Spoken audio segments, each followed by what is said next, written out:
25. 25. Staying, old AFC North quarterback. But I'm going with Jersey Joe Flacco here at 25. Yeah, he's from New Jersey. South Jersey. South Jersey, yes. Yeah, which might as well be London as compared to North Jersey, okay? It's like two different states. North Jersey is affiliated with New York. South Jersey is affiliated with Philadelphia. One might say South Jersey's nicer. Yeah, one night. That's blasphemous on this podcast. But yes, Joe Flacco is my number 25 quarterback. And another guy that I look at and go, ooh, it's a tough one here, okay? So let's start out with this. I think the one thing about Joe Flacco is more talented player than people have ever given him credit for. I still think he's got pretty good talent right now at this point in time. I know it's not perfect, and I know people out there listening to me right now are going, wait, he got benched for Lamar Jackson, and you have Lamar Jackson behind Joe Flacco? Well, yes, I do, because I think that the Baltimore Ravens were the only team in football that was set up better for Lamar Jackson to be that type of quarterback, to be the starting quarterback, than a guy like Joe Flacco to be the starting quarterback. Joe was legitimately hurt last year. He was hurt too, with the back right? Thing, yes. He was dealing with some things, and again, this is where I always defend Joe Flacco. He's been a part, and again was a part of a team last year that's just not conducive to sexy quarterback stats or offensive, sexy type of football. And, again, I know everyone's going to look at the numbers and go, oh, some other guys are better than him and this and that.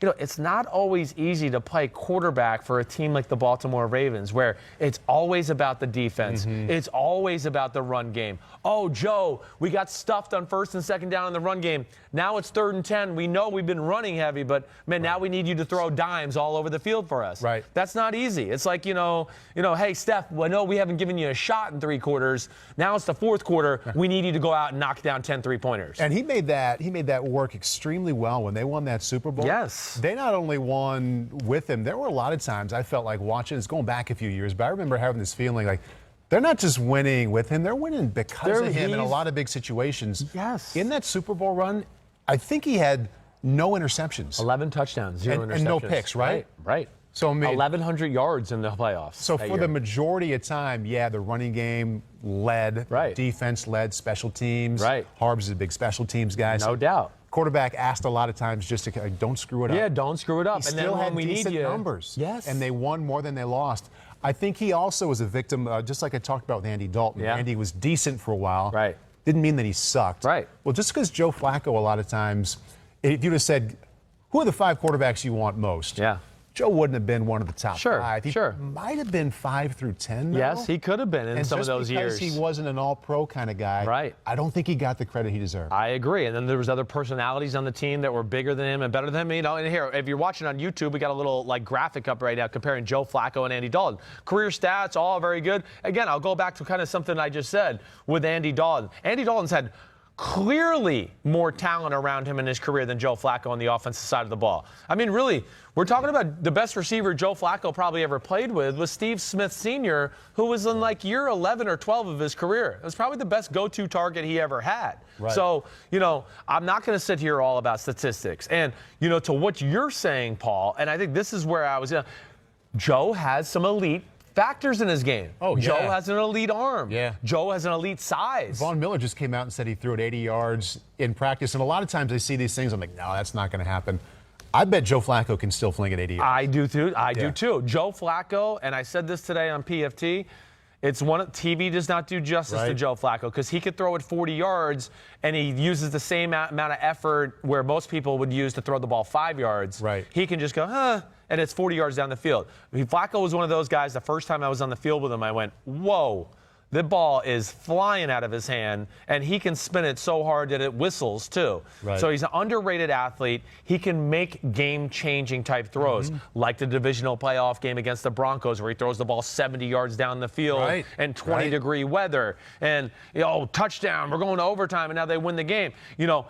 So that's where I give Flacco the edge over a guy like Andy Dalton. There's some of these other guys on the list because through his career, and I still believe at this moment, right, and I even saw it some last year, he can make throws. He can make those 3 or 4 throws a game where you go, all right, this game is close. What's going to be the difference?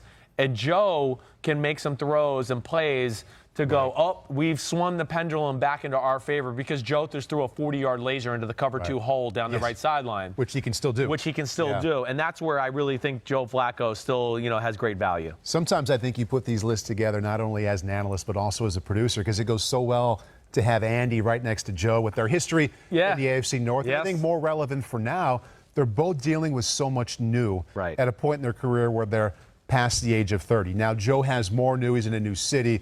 But you think about it, a new system, new head coach for both. They were in buildings where there wasn't a lot of change. So for the first time in their career, there's some brand new stuff. Which one of these two do you think is a better fit for what they're doing in 2019? They're both really good fits because I do think Flacco fits the, Kyle Shanahan system, which we've seen over the last few years, with Garoppolo when he was healthy and Matty Ice back in Atlanta where they want to run the football. They want to play action pass and throw 20 and 40-yard lasers down the field. So I think I would give Flacco the advantage there. I like both situations they're both in. But I guess I would give Flacco the slight advantage there. One, he's kind of been in a system like this with Gary Kubiak, except this is going to be the more advanced version of Gary Kubiak because it's going to have some Kyle Shanahan in it too. And that's where I really like the aspect of Flacco. But again, I'm a big fan of Joe Flacco, and I still think he's got I think he's got tread on the tires. He's got a little pissed off to him right now. He's definitely going to be motivated. And I think, again, last year I know Lamar Jackson did some good things, but that was not a very creative pass offense. Okay, and they were a little banged up when he was playing early in the year, and then he got banged up. And I truly think the makeup of their team was more meant to fit a guy like Lamar Jackson and the offense he wanted to do rather than a guy like Joe Flacco, who's your traditional pocket passer. Who lasts longer and has more success moving on right now? Joe Flacco in Denver or Andy Dalton in Cincinnati? I really think Flacco's going to have success in Denver. I do. Better team around him? Yes, better team around him. The talent, like I said, I think still probably Andy Dalton has the edge there. I like that Mike Munchak is in Denver, though. I would expect them to be able to run the ball and protect the passer better. Guys like Cortland Sutton and some of the other receivers they have there, I look at them and go, they got potential. They certainly do. So I guess I'm more of a believer in Flacco's talent than I am in Andy Dalton, and that's why. It's a very close conversation ultimately. But I think Flacco's set up to give Denver some things to think about here, and it might be more than just a one-year trial program for him, and Drew Lock might have to sit there for 2 years before he gets a chance to play on the field. Good grouping so far. Good sequence. Thank you. Winston, 27, and Mariota, 29, and then Dalton, 26, and Flacco, 25. It worked out, and I mean, I really didn't mean to do that. Accidental. So if anybody, and here's to be totally transparent, I make my list, top 40, okay? I hand in the list, everybody's got the list. And then you change it. Well, I tell them, I go, hey, when we get close to the next 4, I might tinker a little bit with it before we release it. I might, because I start to talk it out even more, and I've had more time to think of things, and, so then I end up reorganizing. And there's a few guys here in this list. As I got close to 30, I said, ooh, I think this guy's 28, this guy's 26, and I reshuffled. This morning. And, it just happened to be that Dalton and Flacco were right next to each other. I mean, come on. Joe Flacco's the only guy in the NFL we can say has consistently gone up to New England and outdueled Tom Brady every time he's been there. That's something to put on the resume, too. And I think Flacco, battle-tested, motivated, still has a big arm, seems to be healthy.